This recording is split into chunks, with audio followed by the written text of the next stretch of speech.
اسی طرح اللہ رب العالمین نے کہا وَأَنَّ الْمَسَاجِدَ لِلَّهِ فَلَا تَدْعُوا مَعَ اللَّهِ أَحَدًا، مساجد اللہ رب العالمین کا گھر ہے، اس میں اللہ رب العالمین کو یاد کرو، لہذا اس میں اللہ کے ساتھ کسی کو شریک نہ کرو، کسی کو نہ پکارو، یہ اللہ رب العالمین نے قرآن کریم میں کہا۔ اور اسی طرح حضرت ابو ہریرہ رضی اللہ عنہ کہتے ہیں کہ اللہ کے نبی صلی اللہ علیہ وسلم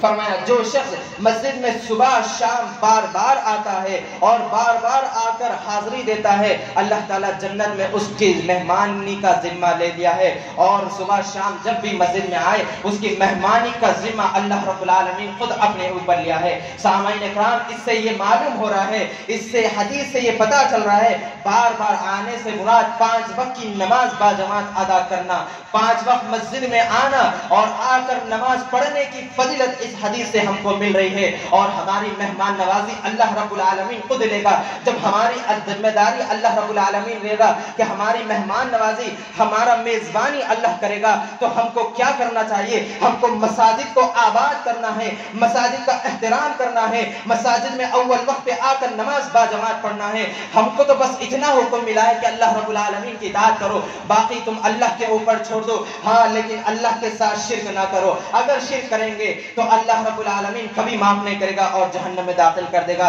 اسی طرح مساجد میں ذکر الہی کو بلند کیا جائے، اللہ رب العالمین نے کہا یعنی قرآن مجید کو بلند کیا جائے، ان الذين يتلون كتاب الله واقاموا الصلاة وانفقوا مما رزقناكم سرا وعلانية يرجون تجارة لن تبور ليوفيهم اجورهم ويزيدهم من فضله انه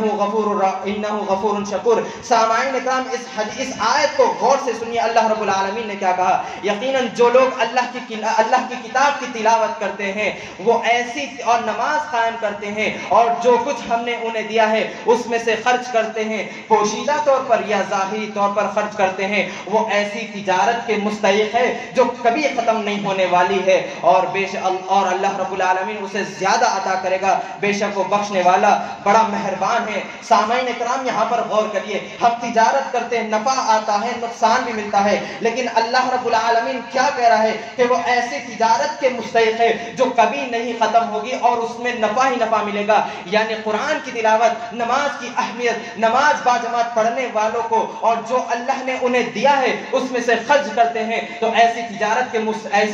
کے یہ حقدار ہے جو کبھی ختم نہیں ہوگی اور انہیں نفع ہی ملتا رہے گا۔ بس ہم کو عبادت کرنی ہے، اور سورہ نساء میں اللہ رب العالمین نے کہا یا ایھا الذین آمنوا اطیعوا اللہ واطیعوا الرسول واولی الامر منکم فان تنازعتم فی شیء فردوه الى اللہ والرسول ان کنتم تؤمنون باللہ والیوم الآخر ذلک خیر واحسن تاویلا۔ اے ایمان والو، اللہ رب العالمین کی اطاعت کرو اور رسول اللہ صلی اللہ علیہ وسلم کی اطاعت کرو اور اپنے بڑوں کی حکم مانو، اطاعت ان کی نہیں بلکہ ان کی بات مانو، اگر تنازع ہو جائے ان سے تو فردوه الى اللہ والرسول، تو لوٹ آؤ اللہ اس کے رسول کی طرف، ان کنتم تؤمنون باللہ والیوم الآخر، اگر تم ایمان رکھتے ہو اللہ پر اور آخرت کے دن پر، ذلک خیر واحسن تاویلا، یہ تمہارے لیے انجام کے لیے بہتر ہوگا۔ تو ہم کو کیا کرنا ہے؟ اللہ اس کے رسول کی طرف لوٹنا ہے، اللہ پر ایمان رکھنا ہے، اللہ کی اطاعت کرنا ہے اور رسول کی اطاعت کرنا ہے، اپنے بڑوں کی بات وہیں تک ماننا جہاں تک شریعت نے اجازت دی، اگر ان کی بات قرآن حدیث کے خلاف ہو تو ان کی بات کو بھی رد کر کے قرآن حدیث کی طرف آ جانا چاہیے۔ اور اسی طرح اللہ کے نبی کریم صلی اللہ علیہ وسلم کے حدیث ہے، کیا کہا اللہ کے نبی صلی اللہ علیہ وسلم نے؟ وَمَا اجْتَمَعَ قَوْمٌ مِّن بَيْتٍ بُيُوتِ اللَّهِ يَتْلُونَ كِتَابَ اللَّهِ وَيَتَدَارَسُونَ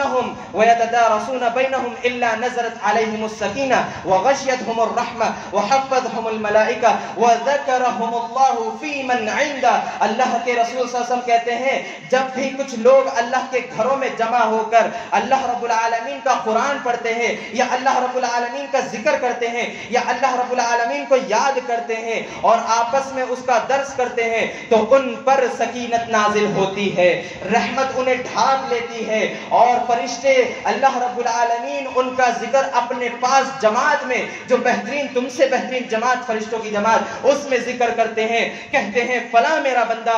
نام لے لے کر اللہ رب العالمین ہمارا ذکر کرتے ہیں۔ تو ہم کو چاہیے اگر اتنا بڑا مقام ہمیں ملے تو ہم کو اللہ رب العالمین کا ذکر کرتے ہوئے چلنا چاہیے۔ اور اسی طرح سامعین اکرام، مساجدوں کو آباد کرتے رہیے، یہ مساجد اللہ رب العالمین کا گھر ہے، اگر ایک بار اسے ڈھال دیا جائے، اسے شہید کر دیا جائے تو بہت پاپڑ بیلنا پڑتا ہے۔